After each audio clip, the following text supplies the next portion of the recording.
Hello and welcome to my little world. So this week I have another fairy tale for you.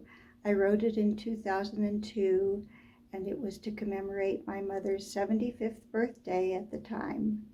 And it was based on stories that she had told me about her younger life as well as what I knew about her later life once I was a part of it. So there were things like when she was a little girl, she did so well in school that they would reward her by giving her extra recess on the playground. Only she didn't like being outside and she didn't like being on the playground. She just liked being inside and doing well at her studies. So that was a funny one. And there was another one about how when she was a baby, they would pass her around to all her uncles, and each uncle would feed her a little bit of butter. And she talked about how her love of butter started from that point and carried on through her whole life. She had kind of a regal bearing, and this fairy tale actually seemed very appropriate for her. So I hope you enjoy it, and let's get started. In commemoration of 75 years. Once upon a time there lived a princess. As happens so often in fairy tales, this princess spent her early years in humble beginnings, due to a mix-up between the storks and the fairies. We won't go into that right now. Queen Mab is still fuming.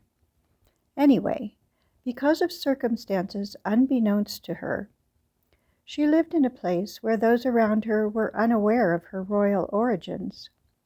So she was fated, for a time, to dress in clean but modest frocks, to live in a simple cottage, and to be attended by her younger sister, who rarely addressed her by her deserved titles, except betimes in mockery or jest. She suffered such lowly humiliations as doing detestable story problems in math and being forced to spend extra recess on the playground for getting high marks at school. Her mother scrubbed and worked and sewed and mended and darned and soaked and cooked and pulled hard to make the ends meet. Every summer she and mother and sister went to visit her grandparents' farm, while Daddy stayed home and worked for the railroad. Her many uncles worked hard on the farm, and while they didn't know she was a princess, they definitely felt there was something special about her. Even as a tiny baby, she was welcomed from lap to lap at the dinner table and fed dainties from their fingers one by one. The princess grew up until one day it was time for her to find a suitor. Being a princess, in her heart of hearts, she was longing for her Prince Charming. He appeared one day and carried her away from her parents' abode to a little cottage. She was sure the cottage was only a stop along the way to his castle, so she bore him 4 heirs. One day, however, the prince suddenly changed into a toad and hopped away, and she realized he wasn't a prince after all. "Woe is me," she cried. "What shall I do now? My prince has turned into a toad, and who will take care of my heirs and me?" Well, at that instant, Queen Mab finally got a few matters straightened out. She dispatched a true prince immediately, who rode up upon his steed and carried the princess and her babes away to his castle, complete with soda pop, color TV, and red meat. "I am the king of this castle, and you shall be my queen," he declared. And for the first time since she had been born, the princess felt that she had arrived in a place that suited her. Is this the end of our fairy tale, then? Is this the beginning of happily ever after? In a word, no. Time went on, as time will do, and the queen was kept busy with all the multitudinous chores and responsibilities of running a castle and overseeing the kingdom. Her children grew up and went away to seek their fortunes one by one. Soon only she and the king were left at home. They decided to move to a castle more suited to their needs. At times, the queen felt restless. Something mysterious tugged at her heartstrings, some part of her destiny still hidden from her awareness. At those times, she would steal into the castle treasury, scoop up a handful of coins, and have them delivered to her loved ones by messenger. The king was very strict about the treasury, but every now and then his guards would get distracted and she could obtain a few coins to distribute. After all, she was the queen, she reasoned within herself, and ought to be able to offer largesse to her court and subjects now and then. She dropped demure suggestions to the king at times. And, particularly as he grew older, he saw the wisdom of her counsel, and opened his coffers more often to share his bounty about the kingdom.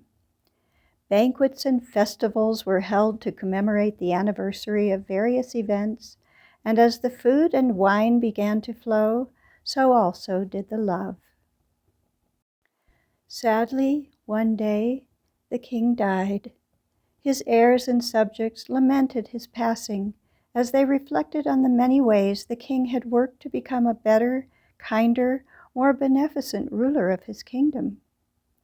The queen shed a tear as she dropped a chrysanthemum on his grave and thanked him for that day so long ago when he had rescued her and her children.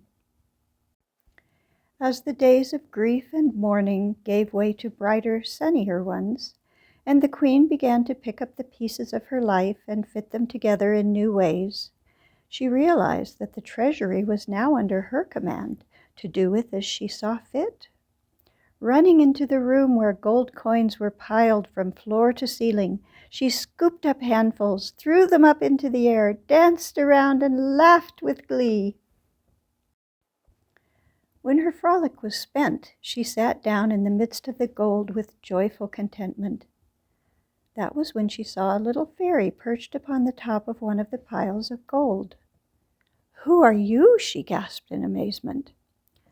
"I am Mab," the fairy said with great dignity in her diminutive figure. "I have come to reveal a secret to you," she pronounced solemnly. The queen was quickly sobered. "Yes," she responded. "You know you are a queen?" Mab questioned. "Why, yes," the queen answered. "And that as a child no one recognized you as a princess," Mab continued. "Yes," the queen answered again with a sad little remembrance. "But do you know what you are the queen of?" Mab then queried. "Well," returned the queen, "I am the queen of this castle and this kingdom, and my husband the king made me his queen." "Not exactly," Mab corrected. "The king did not make you a queen. You were already a queen, or a princess, I should say. You see, you are one of us.